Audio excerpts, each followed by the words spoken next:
এবং ফয়সাল। আজকে তোমাদেরকে আমি ব্যাটিং এর একটা ইম্পর্টেন্ট স্কিলটা শেখাবো ব্যাটিং এর। সেটা হলো initial movement. What is initial movement?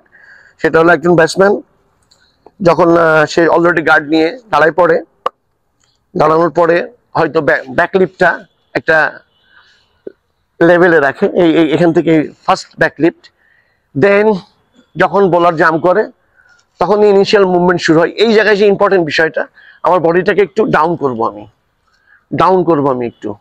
সবসময় একটা জিনিস মাথায় রাখতে হবে, খেয়াল রাখতে হবে যে বডি যদি কখনো আপ হয়ে যায় সেই বডিটা ডাউন করা যায় না। আমরা প্রায়ই দেখি যে অনেক সময় বল যদি ডাউন হয় ব্যাটসম্যানরা সেই বলগুলোতে বিচ হয়ে যাচ্ছে। সো আমি যদি ডাউন থাকি তাহলে আমার খুব সহজ হবে বলগুলো খেলা। সেটা হলো যে আমার এই ফার্স্ট ব্যাকলিপ আমার এখানে আছে, ইনিশিয়াল ব্যাকলিপটা আমি একটু বডিটাকে একটু ডাউন করব। তাহলে কি হবে যে বল শর্ট পড়লেও আমি বলের বাউন্সের সঙ্গে আমার বডিটাকে অ্যাডজাস্ট করে নিতে পারবো। সেটা যে শটই খেলি না কেন, আমি হতে পারে কাট শট, হতে পারে পুল শট, কোনো প্রবলেম নেই। আমি বলের সঙ্গে সঙ্গে বলের বাউন্সের সঙ্গে আমার বডিটা উঠবে। এটা খুব ইম্পর্টেন্ট একটা ম্যাটার। এবং আমার বলের সঙ্গে সঙ্গে আমার বলের লাইনের উপর আমি ফুটওয়ার্কটা করতে পারবো চমৎকার ভাবে।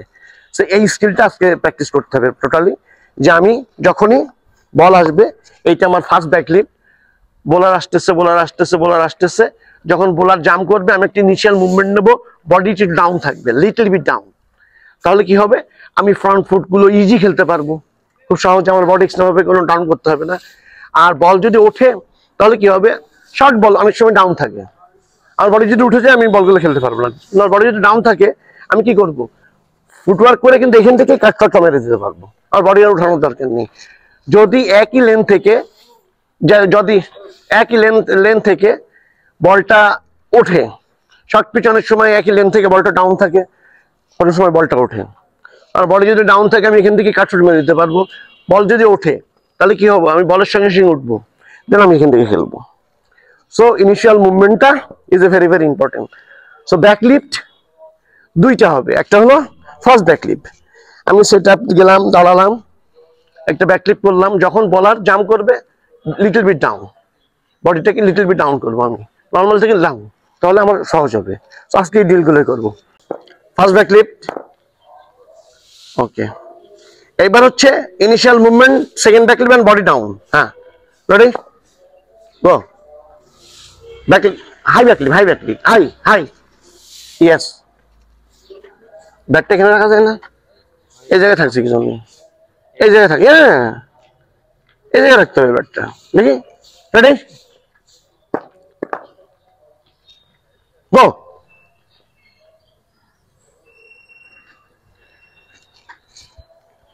এগেন, ফয়সাল সামনে যাও, খেয়াল করে দেখো।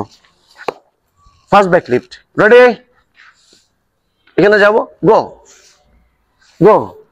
আমার ফার্স্ট ব্যাকলিফট এখানে আছে, এই ব্যাটের টোটা এখানে আছে, নর্মালি এখান থেকে এটুকুর মধ্যে থাকতে পারে, কোনো সমস্যা নেই, আমি এখানে রাখলাম, এটা আমার জন্য। আমি যখন ইনিশিয়াল মুভমেন্ট করবো, গো, এখান থেকে যাবো little bit down, front foot আসলে এখান থেকে মেরে দেবো বডি, কারণ ফ্রন্ট ফুটের ন্যাচারালি আমার শোল্ডার ডাউন থাকতে হবে। এবং আরেকটা জিনিস যে আমার এলবোটা ইজ ভেরি ভেরি ইম্পর্টেন্ট। এই বলস যেমন বলের দিকে যাচ্ছে কিনা, এই বলসটা আমি যখন ফ্রন্ট ফুটে খেলবো, আর এখান থেকে যদি ব্যাক ফুটে খেলি কোনো ব্যাপার না, ফুটওয়ার্ক করবো, ফুটওয়ার্ক করে আমি বলের সাথে সাথে হাইটের সঙ্গে উঠবো। যদি পুল মারি এখান থেকে আস্তে আস্তে বলে, পুল ডাউন থেকে মারা যাবে, আবার উপর থেকেও মারা যাবে পুল। সো এই first back leap, initial and second, high back, full straight, এই জায়গাটা করতে হবে। First back leap, bad, yes, first back leap, second back leap, nice. তোমার এই ফুটওয়ার্কটা ভালো, সমস্যা নেই। Ready, again, ready, first back leap, second ব্যাকলিপ,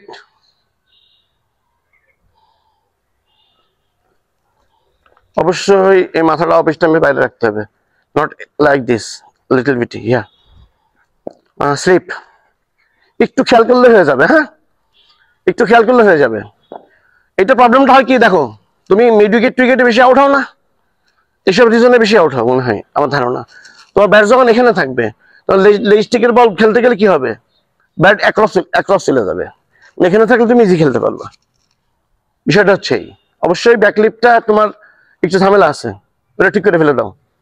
ব্যাকলিপটা কিছু ঝামেলা নাই, শরীরের পিছনে থাকতেছে, এটা একটু এখানে নিয়ে আসতে হবে, আর কিচ্ছু না, শুধু একটু খেয়াল করতে হবে, আর কিচ্ছু না।